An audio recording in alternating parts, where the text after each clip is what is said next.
तो आज मैं एक्सप्लेन करने वाला हूँ VTTH नोवेल एपिसोड 110 को। तो बिना किसी देरी के शुरू करते हैं। तो जैसे कि आपने पिछले एपिसोड में देखा था कि जो हमारा जान था ना, वो आइस लेवर वैली के एक बुड्ढे को बुरी तरह से मारता है, जिस वजह से वो बुड्ढा अधमरा हो जाता है। जान चलता है तो उसके सामने आकर खड़ा हो जाता है और अब आगे। और हाँ, ये वीडियो मैंने बहुत पहले रिकॉर्ड की थी, इसलिए थोड़ा आवाज में डिफरेंस है। तो फिलहाल के लिए वीडियो के मजे लीजिए।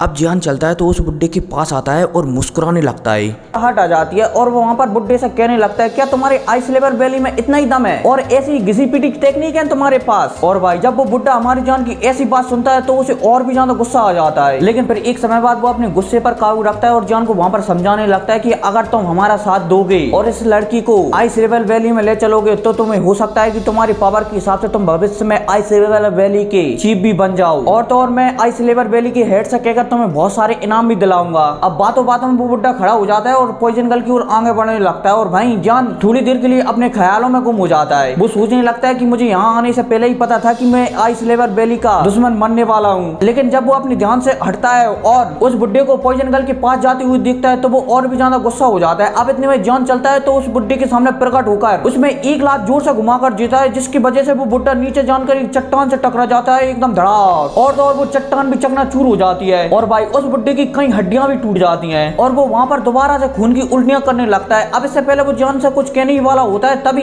एक और आदमी ऊपर से जान का उसी चट्टान पर पड़ता है धड़ाक और उसकी भी हड्डियां टूट जाती हैं और वो भी वहां पर खून की उल्टियां करने लगता है। और जब एल्डर मतलब कि 2 स्टार वाला बुड्ढा वहां पर बिम्फू मतलब कि 6 स्टार वाले बुड्ढे को दिखता है तो वो शॉक्ड हो जाता है और हमारे जान की ओर देखने लगता है, जिसके पास एक आत्मा आकर खड़ी हो जाती है। अब इतने में यहाँ पर ये 2 स्टार वाला बुड्ढा को सोचता है और सोचने के बाद सीनियर टियानो से कहता है कि सीनियर टियानो मतलब कि बूढ़े एल्डर, अगर आप मेरा साथ देते हो और इस लड़की को मेरे साथ आइस लेवर वैली में ले चलते हो तो मैं आपसे वादा करता हूं कि मैं आपको एक बहुत ही अच्छी बॉडी रिफाइन कर दूंगा, जिसमें बहुत सारे नए नए फीचर होंगे। और वहीं जब सीनियर टियानो उस 2 स्टार वाले बुड्ढे की बात सुनते हैं तो वो तुरंत उस 2 स्टार वाले बुड्ढे के पास आ जाते हैं और उससे पूछने लगते हैं, क्या तुम सच बोल रहे हो? तो वो 2 स्टार वाला बुड्ढा भी कह देता है कि हाँ मैं एकदम सच बोल रहा हूँ। लेकिन इतने में सीनियर टियानो चलते हैं तो वो उस 2 स्टार वाले बुड्ढे की गर्दन पकड़ लेते हैं और उसे दबाने लगते हैं। और भाई जब 2 स्टार वाला बुड्ढा अपने साथ ऐसा होते हुए दिखता है तो वो एक पंच बनाता है और सीनियर टियानो में देने लगता है। लेकिन इससे पहले वो उसका पंच सीनियर टियानो में लगता उससे पहले ही सीनियर टियानो अपने हाथों में शक्तियां भरते हैं और उस 2 स्टार वाले बुड्ढे की गर्दन को उखाड़ देते हैं और वो मतलब कि 2 स्टार वाले बुड्ढे का हमला बीच में ही रुक जाता है। अब इतने में सीनियर टियानो हमारे जान से कहते हैं कि तुम्हें ऐसे लोगों को बोलने की अनुमति नहीं देना चाहिए, वरना एक ना एक दिन तुम मुसीबत में फंस सकते हो। ऐसे लोगों को बोलने से पहले ही तुम्हें उन्हें मार देना चाहिए। और भाई जब हमारा जान सीनियर टियानो को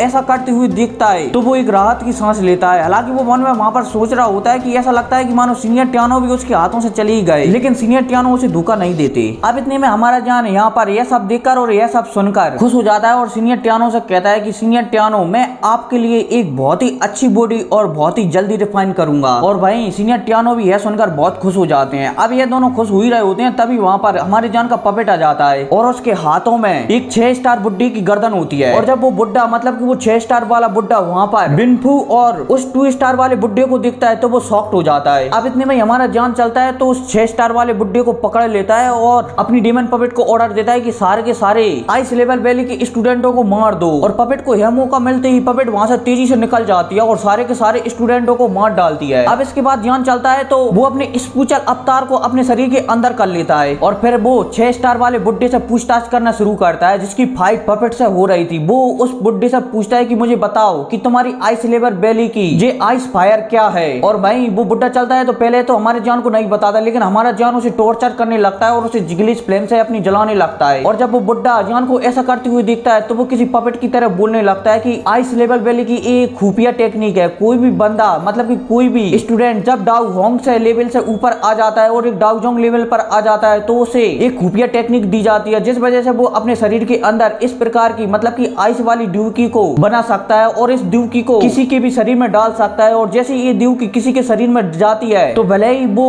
हमारे बंदे से 2 या 3 या फिर 4 स्टार ऊपर हो, फिर भी हमारी ड्यूकी उसके शरीर के नसों, खून और उसकी ड्यूकी को जमाने लगती है और धीरे धीरे पूरी तरह से जमा देती है और 1 महीने के बाद वो योद्धा मर जाता है। और भाई जब हमारा जान वहां पर उस बुड्ढी की ऐसी बातें सुनता है तो उस बुड्ढे से कहता है कि इस आइस फोर्स को किसी के शरीर से अंदर से कैसे निकाला जाए। और भाई जब वो बुड्ढा हमारी जान की ऐसी बातें सुनता है तो उसके चेहरे पर एक मुस्कुराहट आ जाती है, लेकिन हमारे जान को उसकी मुस्कुराहट बिल्कुल नहीं भाती। लेकिन फिर हमारे जान के थोड़ा और तड़पाने पर वो कुछ बता देता है कि इस आइस फोर्स को सिर्फ आइस लेवर बेली का चीफ ही निकाल सकता है और इसके अलावा कोई भी उपचार नहीं है इसका। और हमारा जान वहाँ पर ऐसी बातें सुनता है तो वो उसकी बॉडी को सीनियर टियानो को पकड़ा देता है और वहाँ से लिटिल फेरी डॉक्टर की ओर जाने लगता है। और वहीं सीनियर टियानो चलते हैं तो उन तीनों की आत्माओं को निकालकर एक बोतल में कैद कर लेती हैं, मतलब कि अलग अलग 3 बोतलों में कैद कर लेती हैं और उन तीनों बोतलों को जान को दे देती हैं। अब इतने में जान चलता है तो पॉइजन गर्ल के पास पहुंचकर उनसे कहता है कि तुम बिल्कुल भी चिंता मत करो, मैं तुम्हें बचा लूंगा। अब यह कहती जान चलता है तो पॉइजन गर्ल की कमर पकड़कर उसे वहां से ले जाने लगता है और वहीं सीनियर टियानो भी हमारे जान के पीछे जाने लगते हैं। और वहीं हमारा जान पपेट को आदेश देता है कि वो जिंगलिंग को लेकर उसके पीछे आए, तो पपेट भी जिंगलिंग को लेकर हमारे जान के पीछे आने लगता है और जान चलता है तो वो इस माउंटेन से बाहर निकल जाता है। अब इसी के साथ सीन शिफ्ट होता है और हमें यहाँ पर 2 घंटे बाद का सीन बताया जाता है जहाँ पर कुछ लोग यहाँ पर आ जाते हैं और वो आइस लेवर बेली की ऐसी हालत देखते हैं तो वो शॉक्ड हो जाते हैं। और ये लोग और कोई नहीं बल्कि वही लोग होते हैं जो इस माउंटेन के चारों ओर पैरा दे रहे होते हैं। और ये बुड्ढा भी वही बुड्ढा होता है जो इस माउंटेन के बाहर एक चट्टान पर बैठकर ट्रेनिंग कर रहा था और इस बुड्ढे का नाम होता है एल्डर बिंग जियान। अब यहाँ पर ये आस-पास देखता है, यहाँ पर इसे कुछ भी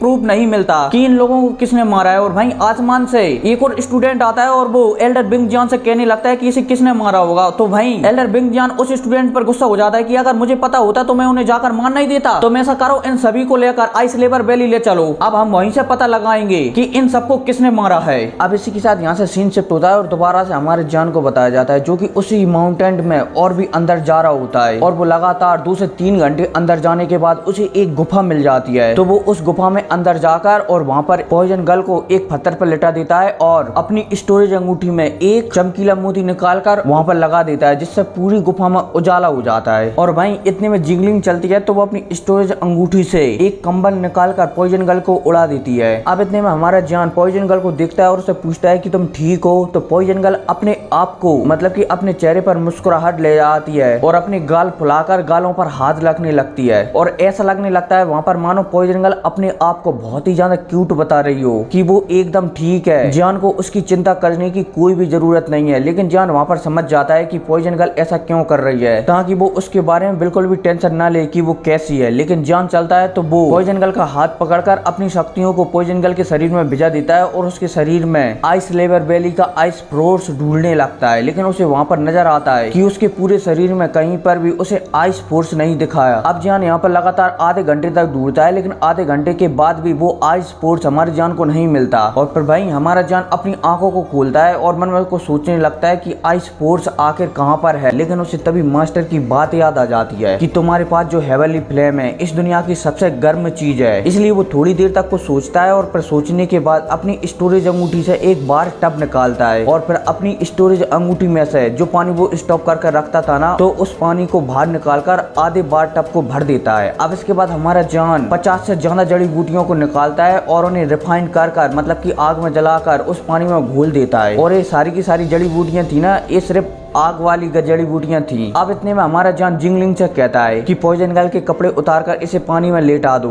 और वहीं हमारा जान चलता है तो वो अपना मुंह फेर लेता है। अब इतने में जिंगलिंग चलती है तो पॉइजन गर्ल के कपड़े उतारकर उसे पानी में लेटा देती है। और वहीं जब पॉइजन गर्ल अपने आप को ऐसा देखती है तो उसके चेहरे पर थोड़ी सी मुस्कुराहट आ जाती है, मतलब की शर्म आ जाती है। अब इतने में हमारा जान चलता है तो वो लिटिल फेरी डॉक्टर के पास आ जाता है और आने के बाद वो देखता है कि लिटिल फेरी डॉक्टर के चारों तरफ से मतलब कि लिटिल फेरी डॉक्टर के चारों तरफ एक आइस फोर्स जमी हुई है और वहीं उस बाथ टब का पानी उस आइस फोर्स को लगातार पिघलाते जा रहा है। अब इतने में हमारा जान लिटिल फेरी डॉक्टर से कहता है कि मैंने जो तुम्हारे लिए लिक्विड बनाया है इससे तुम्हारे शरीर की आइस फोर्स बहुत ही जल्दी निकल जाएगा। अब इतने में हमारा जान अपना हाथ उठाता है और हाथ उठाते ही अपनी उंगलियों में छोटे छोटे ग्लिच फ्रेम के क्लस्टर बनाता है और उसे उस पानी में डाल देता है। और उन क्लस्टर के पानी में जाते ही वो पानी उबलने लगता है और वहीं लिटिल फेरी डॉक्टर को काफी दर्द होने लगता है जिससे उसकी चीखें निकलने लगती है। अब इतने में हमारे जान को बताया जाता है जो कि लिटिल फेरी डॉक्टर से कह रहा होता है कि ये प्रोसेसिंग थोड़ा पेनफुल है लेकिन इससे तुम्हारे अंदर का जो आइस फोर्स है वो पूरी तरह से बाहर निकल जाएगा। अब इतने में हमारा जान लिटिल फेरी डॉक्टर से कहता है कि तुम इसमें ट्रेनिंग करो। तो वहीं लिटिल फेरी डॉक्टर जान की बात मानकर उसी बाथ टब में अपनी ट्रेनिंग करने लगती है। अपने हाथों में वो सील बनाती है और ट्रेनिंग करना शुरू करती है। और जैसे ही लिटिल फेरी डॉक्टर ट्रेनिंग करना शुरू करती है तो उसके शरीर में जो बाथ टब का पानी था लाल कलर का वो धीरे धीरे गायब होने लगता है और वहीं उसके शरीर से आइस फोर्स धीरे धीरे निकलने लगता है और जब जिंगलिंग जान का तरीका काम करती हुई देखती है तो वो खुश हो जाती है और जान से वहां पर चिल्लाकर कहती है कि जान भाई देखो आपका तरीका ये काम कर रहा है, आपका तरीका ये पूरी तरह से काम कर रहा है। मुझे लगता है कि आइस फोर्स बहुत जल्दी निकल जाएगा। लेकिन अब इतने में हमारे जान को बताया जाता है, जो कि वहां पर मैं सोच रहा होता है कि हाँ मुझे पता है कि मेरा तरीका काम कर रहा है, लेकिन अगर भविष्य में आइस लेवर बेली ने इसका दोबारा से हम पर उपयोग किया तो मैं तो शायद बच जाऊंगा, लेकिन मेरे दोस्त कैसे बचेंगे। इसलिए मुझे लगता है कि मुझे इसका कोई परमानेंट सोल्यूशन ढूंढना होगा। अब इतने में हमारा जान चलता है तो वो अपनी स्टोरेज अंगूठी से एक कागज निकालता है और उस जिंगलिंग को दे देता है और जिंगलिंग से कहता है कि मुझे ये जड़ी बूटियां चाहिए, तुम जाओ और जाकर इन्हें लेकर आओ। और वहीं जब जिंगलिंग उस कागज को पढ़कर देखती है तो वो शॉक्ड हो जाती है, क्योंकि उनमें से कई जड़ी बूटियां तो ऐसी थी जिनका नाम तक उसने नहीं सुना था। लेकिन वो हमारे जान से कहती है कि जान भाई आप बिल्कुल भी चिंता मत करो, मैं बहुत जल्द इन जड़ी बूटियों को ले आऊंगी। हालांकि मैंने कुछ जड़ी बूटियां को तो नाम भी नहीं सुना है, लेकिन मैं पूरी कोशिश करूंगी इन्हें हासिल करने की। और तो और अगर मुझे ये जड़ी बूटियां नहीं मिली तो मैं मेरे क्लैन के पास जाऊंगी और वहां से लेकर आऊंगी। अब इतने में हमारा जान चलता है तो वो अपने डेवन पपेट को ऑर्डर देता है कि जाओ जाकर जिंगलिंग की रक्षा करना। और वहीं जिंगलिंग से कहता है कि मुझे उम्मीद है कि तुम अपना भेष बदल लो और इस डेवन पपेट का भी भेष बदलवा दो, ताकि इस पर और तुम पर किसी भी प्रकार का किसी पर ध्यान न जाए। तो वहीं जिंगलिंग चलती है तो वो जान की बात मान लेती है और वहां से चली जाती है भेष बदलकर। अब इसके बाद 4 दिन गुजर जाते हैं और इन 4 दिनों में पॉइजन गर्ल लगातार ट्रेनिंग कर रही होती है। और वहीं हमारा जान जब भी उस बाथ टब की जड़ी बूटियां खत्म हो जाती थी तो जान चलता था तो दोबारा से कुछ आग वाली जड़ी बूटियों को उसमें डाल देता था। अब देखते ही देखते कुछ समय और गुजरता है और वहीं लिटिल फेरी डॉक्टर का चेहरा पीला पड़ने लगता है। तो जान चलता है तो उसमें थोड़ी सी और ज्यादा फ्लेम बढ़ा देता है, जिस वजह से लिटिल फेरी डॉक्टर का चेहरा लाल पड़ जाता है। अब इतने में लिटिल फेरी डॉक्टर वहां पर उल्टी करती है और उस उल्टी में एक बर्फ का क्रिस्टल बाहर निकालता है। और जैसे वो बर्फ का क्रिस्टल बाहर निकालता है तो वो तेजी से एक दीवार से टकरा जाता है, जिस वजह से उस दीवार पर एक मोटी बर्फ की परत चढ़ जाती है। और वहीं उस क्रिस्टल के बाहर निकलते ही लिटिल फेरी डॉक्टर पहले जैसी नॉर्मल हो जाती है और उसका चेहरे पर दोबारा से चमक आने लगती है। और धीरे धीरे एक पल बाद लिटिल फेरी के चेहरे पर दोबारा से चमक आ जाती है और वो दोबारा से बहुत ही ब्यूटीफुल और बहुत ही सुंदर लगने लगती है। और अगर कोई भी उसे वहां पर देखता तो उसे एक ही पल में लिटिल फेरी डॉक्टर से मोहब्बत हो जाती। और हाँ, ये सब मैं नहीं कह रहा, ये सब लेखक ने लिखा है, ठीक है। नहीं कहो कि भाई तू लिटिल फेरी डॉक्टर से मोहब्बत क्यों करवा रहा है। सॉरी टॉपिक पे आते हैं। अब इतने में हमारा जान अपनी आंखें खोलता है और लिटिल फेरी डॉक्टर की ओर देखने लगता है और उसे पूछता है क्या तुम्हारे अंदर से वो आइस फोर्स पूरी तरह से निकल चुका है। तो लिटिल फेरी डॉक्टर अपना सिर हाँ में हिला देती है। और भाई जब हमारा जान लिटिल फेरी डॉक्टर को ऐसा सिर हिलाते हुए देखता है तो वो वहाँ पर एक राहत की सांस लेता है। अब इतने में हमारा जान लिटिल फेरी डॉक्टर से पूछता नहीं मतलब कि कहता है कि तुम्हारे शरीर पर जो भी चोटें लगी हैं वो अपने आप ठीक हो जाएंगी। अगर कुछ दिनों में वो ठीक नहीं हुई तो मैं तुम्हारे लिए एक हाई लेवल की गोली को रिफाइन कर दूंगा, जिसे खाने के बाद तुम्हारी भारी और अंदरूनी चोटें पूरी तरह से ठीक हो जाएंगी। और हमारे जान की ऐसी बातें सुनकर दोबारा से लिटिल फेरी डॉक्टर अपना हाँ में सिर हिला देती है। और वहीं हमारा जान लिटिल फेरी डॉक्टर को ऐसा सिर हिलाते हुए देखकर शॉक्ड हो जाता है कि लिटिल फेरी डॉक्टर आकर कुछ बोल क्यों नहीं रही। लेकिन फिर इतने में लिटिल फेरी डॉक्टर कहती है कि क्या तुम अपना सिर दोबारा से पीछे कर सकते हो, मुझे ना अपने कपड़े पहनने हैं। और भाई यह बात सुनते ही हमारा जान चलता है तो अपना सिर घुमा लेता है और वहीं लिटिल फेरी डॉक्टर के चेहरे को बताया जाता है जो कि मुस्कुरा रही होती है। अब इतने में वो बाथ टब से बाहर निकलती है और अपनी स्टोरेज अंगूठी से कपड़े निकालकर उन्हें पहन लेती है। अब इतने में हमारे जान से कहती है कि तुम मेरी ओर देख सकते हो। और वहीं फिर हमारा जान जब लिटिल फेरी डॉक्टर की ओर देखता है तो वो शॉक्ड हो जाता है, क्योंकि लिटिल फेरी डॉक्टर अब पहले से भी ज्यादा ब्यूटीफुल लगने लगी थी। और फिर उसे कुछ याद आने लगता है कि कैसे लिटिल फेरी डॉक्टर आज से कुछ सालों पहले उसे पहली बार मिली थी उस गुफा में। हालांकि शुरुआत में उनके रिश्ते अच्छे नहीं थे, लेकिन वक्त के साथ उनके रिश्ते और भी ज्यादा बेहतर होते गए। और यह सब हमारा जान सोच ही रहा होता है तभी लिटिल फेरी डॉक्टर जान से कहती है कि तुम मुझे ऐसे क्यों घूर घूर कर देख रहे हो। तो वहीं हमारा जान असलियत में आता है और लिटिल फेरी डॉक्टर के पास आकर उसका हाथ पकड़कर अपनी आंखों को बंद कर लेता है और उसके शरीर में देखने लगता है कि क्या चल रहा है। जान की 5 मिनट तक जांच चलती है और 5 मिनट बाद जान अपनी आंखें खोलता है और लिटिल फेरी डॉक्टर से कहता है कि अब तुम पहले से ठीक हो, एक काम करो, एक गोली खा लो। और यह कहती है हमारा जान लिटिल फेरी डॉक्टर को एक गोली दे देता है और वहीं लिटिल फेरी डॉक्टर चलती है तो उस गोली को खा लेती है। अब इतने में हमारा जान लिटिल फेरी डॉक्टर से पूछता है कि मुझे बताओ कि तुम्हारी पॉइजन बॉडी कैसी है और उसे इरप्ट होने में कितना समय लगेगा। तो वहीं लिटिल फेरी डॉक्टर कह देती है कि मुझे लगता है कि अभी भी मुझे इस पर कंट्रोल करने में 3 से 4 महीने लग सकते हैं। मतलब कि 4 महीने बाद शायद ये बॉडी मेरी पूरी तरह से इरप्ट हो जाए और शायद फिर मैं इस पर कंट्रोल ना पा सकूं। अब इतने में हमारा जान कहता है कि तुम चिंता मत करो, मैं 3 से 4 महीने के अंदर ही अंदर लेवल 7 का वो पत्थर ढूंढ लूंगा। अब इतने में पॉइजन गर्ल को कुछ याद आता है और फिर वो जान से कहती है कि तुम लेवल 7 के जहरीले पत्थर के बारे में बात कर रहे हो। तो हमारा जान कह देता है कि हाँ, मैं उसी के बारे में बात कर रहा हूँ। अब इतने में इस बात पर लिटिल पेरी डॉक्टर कहती है कि आज से कुछ दिनों पहले इस माउंटेन पर मैं जब छुपने के लिए आई थी आइस लेवर वैली से, तो यहाँ पर एक रैंक 7 का जहरीला जानवर आया था। वो मुझसे शादी करना चाहता था, लेकिन मैंने उसे मना कर दिया और उसके हाथों से बड़ी मुश्किल से बचकर भागी थी। मुझे पता नहीं था कि वही पत्थर हमारे लिए काम आएगा, मतलब कि वही जानवर हमारे लिए काम आएगा। और वहीं हमारा जान जब लिटिल पेरी डॉक्टर की ऐसी बातें सुनता है तो वो शॉक्ड हो जाता है कि लिटिल पेरी डॉक्टर के पीछे इंसान क्या जानवर भी पड़े हैं। मतलब कि लिटिल पेरी डॉक्टर की ब्यूटी इतनी ज्यादा खूबसूरत है कि उसके पीछे इंसान तो इंसान क्या बल्कि जानवरों का दिल भी उस पर फिदा हो गया है। और भाई हमारी जान की मुंह से ऐसी बातें सुनकर लिटिल पेरी डॉक्टर दोबारा से शर्माने लगती है और वो जान से मना करती है कि उसे वो चढ़ाए ना। अब इतने में हमारा जान हंसी मजाक को साइड में रखकर कहता है कि सबसे पहले तुम ठीक हो जाओ, ठीक होने के बाद हम सभी लोग उस रैंक 7 के जानवर पर हमला करने के लिए जाएंगे। वैसे तुम्हें ये पता है कि वो जानवर कितने रैंक पर है और कितने स्टार वाला है? तो वहीं लिटिल पेरी डॉक्टर कह देती है कि वो 1 डाउ जोंग के 8 स्टार पर होगा शायद। हालांकि मेरी उससे फाइट तो नहीं हुई थी, लेकिन मुझे लगता है कि उसकी रैंक शायद यही होगी। तो वहीं हमारा जान सोचने लगता है कि 1 डाउ जोंग के 8 स्टार शायद वो उसे हरा सकता है। अब इतने में जान चलता है तो वो सोचने लगता है कि शायद उसे उस रैंक 7 के जानवर से लड़ने से पहले सीनियर टियानो की आत्मा को एक बॉडी के अंदर डाल देना चाहिए। और कहती है वो अपनी स्टोरेज अंगूठी में चीजों को छानने लगता है, लेकिन उसे पता चलता है कि उस पर एक चीज मिसिंग है और वो है रैंक 7 के जानवर का ब्लड। इसलिए वो कहता है कि कोई नहीं, मैं अब रैंक 7 के जानवरों को मारने के बाद सीनियर टियानो की आत्मा को शरीर के अंदर डालूंगा। अब इसी के साथ एक दिन गुजर जाता है और फिर हमारे जान को उसी गुफा में बैठा हुआ बताया जाता है और वो वहाँ पर अपनी शर्ट उतार कर ट्रेनिंग कर रहा होता है। और वो क्या कर रहा होता है? वो कर रहा होता है अपनी छाती पर जो मार्क था ना काले कलर का, उसे पिघलाने की कोशिश कर रहा होता है, मतलब उसे रिफाइन कर रहा होता है। अब देखते ही देखते यहाँ पर आधा घंटा हो जाता है और वहीं लिटिल पेरी डॉक्टर हमारी जान को लगातार देख रही होती है इसी बीच में। और आधे घंटे बाद जब हमारा जान उस एनर्जी को पूरी तरह से बाहर निकालता है और उस एनर्जी को वापस लेने वाला होता है, तो हमारा जान चलता है तो अपनी हेवनली फ्लेम को भी बाहर निकालता है। और बाहर निकालने के बाद जो एनर्जी हमारी जान ने कुछ समय बाहर निकाली थी उस काले कलर के मार्क से, उसका जहर हमारा जान अपनी हेवनली फ्लेम से जलाने लगता है। और वहीं हमारा जान ऐसा करने लगता है तो लिटिल पेरी डॉक्टर चलती है तो वो उस गुफा से बाहर जाकर उस गुफा की ओर आकर्षित होने वाले जानवरों को गुफा पे ही रोक देती है। और वहीं हमारा जान चलता है तो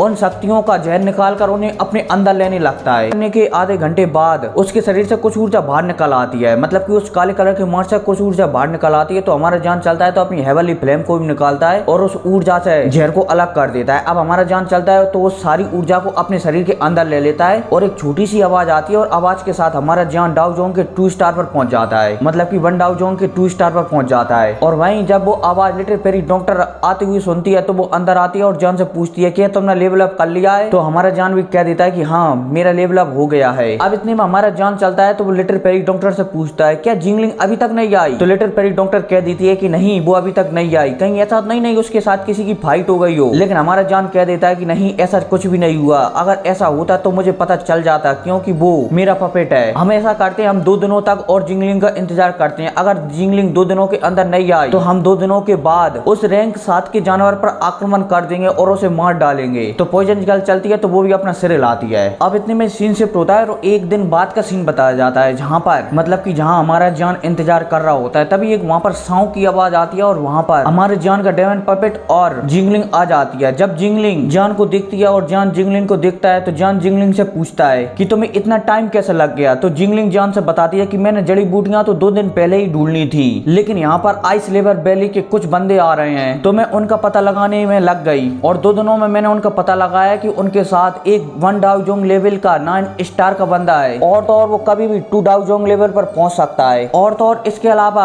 आइस लेवर वैली की कई एक्सपर्ट भी उनके साथ हैं। और यह जान जब सुनता है जिंगलिंग की बातों को तो वो शॉक्ड हो जाता है, क्योंकि वो जानता है कि वो अभी 1 डाउ जोंग के 9 स्टार वाले बंदे को इतनी आसानी से नहीं हरा सकता था। और तो और उनके साथ कई आइस लेवर वैली के एक्सपर्ट हैं। इसलिए अब यहाँ पर जान हमारा तुरंत फैसला लेता है कि हम सबसे पहले यहाँ से निकलकर उस रैंक 7 के जानवरों को मारेंगे। अब इसी के साथ यहाँ से ये सभी लोग निकलते हैं और फिर एक वक्त बाद का सीन बताया जाता है जहाँ पर सभी लोग ठाड़े हुए थे। वहीं हमारा जान चलता है तो लिटिल पेरी डॉक्टर से कहता है कि मुझे बताओ कि वो बीस्ट कहाँ है। तो वहीं लिटिल पेरी डॉक्टर चलती है तो अपनी शक्तियों को चारों तरफ फैलाने लगती है, क्योंकि उसकी पॉइजन बॉडी के हिसाब से उस बीस्ट को ढूंढना बहुत ही आसान था। अब 5-6 मिनट बीत जाते हैं और 5-6 मिनट बाद पॉइजन गर्ल एक डायरेक्शन बताती है, मतलब कि एक दिशा बताती है कि उस दिशा में हमें वो पॉइजन बीस्ट मिलेगा। तो जान और सभी लोग चलते हैं तो उस दिशा में जाने लगते हैं। और वहीं हमारा जान रुकता है और जिंगलिंग से कहता है कि तुम्हारा हमारे साथ आना अच्छा नहीं होगा, इसलिए तुम अब यहीं पर रुकोगी और छुपी रहोगी। और वहीं लिटिल पेरी डॉक्टर चलती है तो वो जिंगलिंग से कहती है कि जाना तुम्हें जो गोली दी थी कुछ समय पहले उसे खा लो, क्योंकि यहाँ आसपास बहुत ज्यादा पॉइजन है जो तुम्हें नुकसान पहुंचा सकता है। उस गोली के खाने के बाद ये पॉइजन तुम्हारा कुछ भी नहीं बिगाड़ पाएगा। अब यह कहती ही लिटिल फेरी डॉक्टर और हमारा जान वहां से चले जाते हैं। अब इसी के साथ यहाँ से सीन शिफ्ट होता है और हमें एक माउंटेन का सीन बताया जाता है, मतलब कि इसी माउंटेन के एंट्रेंस का सीन बताया जाता है जहाँ पर बहुत लोग ठाड़े हुए हैं और वो सफेद कपड़े पहने हुए हैं और उन बहुत लोगों में से 4 लोग मैन है जो कि सबसे आगे ठाड़े हुए हैं और उन 4 लोगों में से एक लोग आगे ठाड़ा हुआ है, मतलब कि एक बुड्ढा आगे ठाड़ा हुआ है और उसके हाथ में एक छड़ी पकड़ी हुई है और वो छड़ी है ना वो किसी सांप के जैसे लग रही है। यहाँ तक कि वो छड़ी की आंखें है ना वो भी किसी असली सांप की तरह आंखें मिचका रही हैं। और हाँ, अब मुझे पता नहीं कि सांप आंखें मिचकाता है या फिर नहीं मिचकाता, लेकिन वो छड़ी आंखें मिचका रही है। और तो और उस छड़ी से लगातार ठंडक निकल रही है और उस ठंडक में जहर भी निकल रहा है। अब इतने में यहाँ पर आस-पास लोगों को बताया जाता है जो कि उस योद्धा के बारे में बात कर रहे होते हैं कि आइस लेवल वैली ने 4 बुड्ढों को भेजा है और इनमें से पहला बुड्ढा तो बहुत ही ज्यादा पावरफुल है, इसका नाम शायद टियानची है। और भाई उस आदमी की इस बात पर एक आदमी बोलता है कि कैसी बात कर रहे हो, भला आइस लेवल वैली टियानची को यहाँ पर क्यों भेजने लगा। लेकिन जब वो आदमी उस बुड्ढे के हाथ में वो छड़ी पकड़ते हुए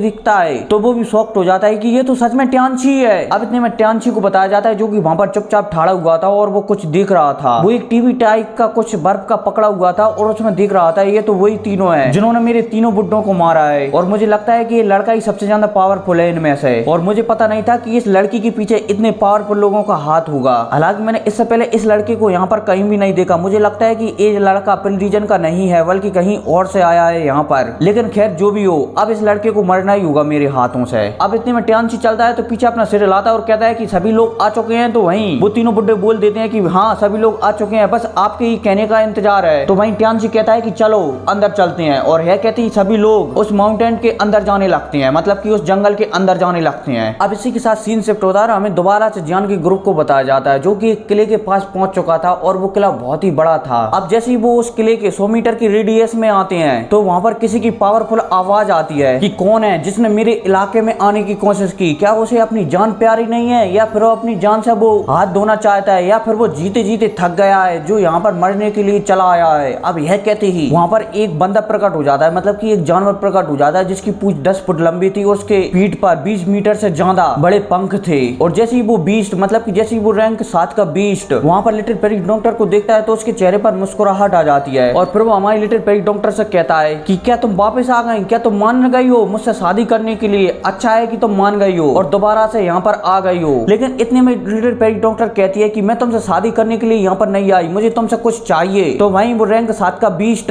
लिटिल फेरी डॉक्टर से कहता है कि तुम्हें क्या चाहिए मुझे बताओ, मैं वो तुम्हें ला कर दूंगा। और मैं भी आपको अगला एपिसोड बहुत ही जल्द ला कर दूंगा, इसलिए चैनल को सब्सक्राइब कर दो, ठीक है। तो मिलते हैं अगली वीडियो में, take care, bye. Little fairy doctor से कहता है कि तुम्हें क्या चाहिए मुझे बताओ, मैं वो तुम्हें ला कर दूंगा। और मैं भी आपको अगला एपिसोड बहुत ही जल्द ला कर दूंगा, इसलिए चैनल को सब्सक्राइब कर दो, ठीक है। तो मिलते हैं अगली वीडियो में, टेक केयर, बाय।